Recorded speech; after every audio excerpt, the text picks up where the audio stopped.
बलदेव राज चोपड़ा यानी कि बी.आर. चोपड़ा काफ़ी पढ़े लिखे और लीक से हटकर फिल्में बनाने वाले फिल्म मेकर थे।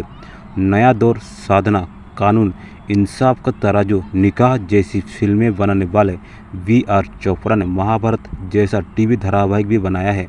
बी.आर. चोपड़ा अगर परीक्षा में पास कर गए होते तो एक सरकारी अधिकारी होते, लेकिन किस्मत में तो नायाब फिल्में बनाना लिखा था। लिहाजा भारत पाकिस्तान बंटवारे के दौरान मुंबई आए और बिना किसी अनुभव के बनाई पहली फिल्म की सफलता ने कामयाबी की राह दिखा दी। बी.आर. चोपड़ा ने अपने फिल्मी सफ़र के बारे में खुद ही दिलचस्प जानकारियां दी थी। बी.आर. चोपड़ा ने एक इंटरव्यू में बताया था कि बंटवारे के बाद लाहौर से यहाँ आ गए। लाहौर में मेरी ज़िंदगी का बेस्ट पार्ट था। मैं पढ़ने में अच्छा था, बैडमिंटन और वॉलीबॉल का कैप्टन था। मेरे पिता सरकारी अधिकारी थे। वो चाहते थे कि मैं बड़ा सरकारी अधिकारी बनूं। मैं ICS में बैठा भी, लेकिन बीच में बीमार हो गया।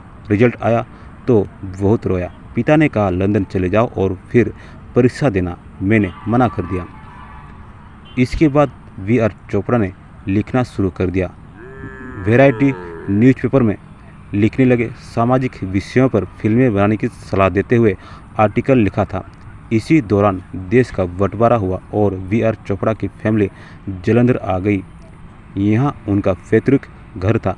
फिल्म मेकर ने बताया था पिताजी के दोस्त भी जालंधर में आकर ठहरे। पिताजी के कुछ दोस्तों ने फिल्म बनाने की सलाह दी। उन्होंने पैसा लगा दिया और इस तरह हम बॉम्बे आ गए। हम 5 पार्टनर थे।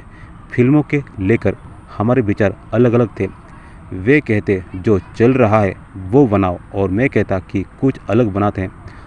पल्ला उनका भारी रहा और इस तरह फिल्म करवट बनी, जो कि फ्लॉप साबित हुई।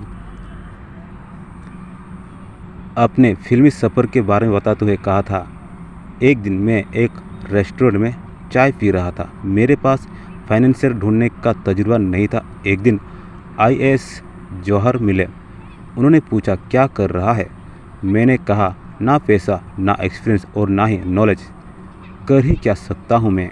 फिर मुझे एक स्टोरी बताई जो मुझे अच्छी लगी। फिर लाहौर का एक और आदमी गौतम दास अग्रवाल मिला जो मुझे जानता था। उसने स्टोरी सुनी और कहा कि मैं इसे फाइनेंस करने जा रहा हूँ। फिर मैंने कहा शुक्रिया, चलिए कास्ट डायरेक्टर की तलाश करते हैं। तो वो बोले नहीं, पैसा लगाने की मेरी एक शर्त है, डायरेक्ट तुम करो। मैंने कहा अरे पागल हो गए हो क्या। मैंने स्टूडियो को नहीं देखा, कभी किसी का असिस्ट नहीं रहा और तुम कहते हो फिल्म बना लो। उसने कहा देखो चोपड़ा, ये रहा 50,000 रुपया, बनाना है तो बना लो, नहीं तो भूल जाओ। फिर मैं राज़ी हो गया और इस तरह बतौर डायरेक्टर बी.आर. चोपड़ा ने अशोक कुमार के साथ अफसाना फिल्म बनाई।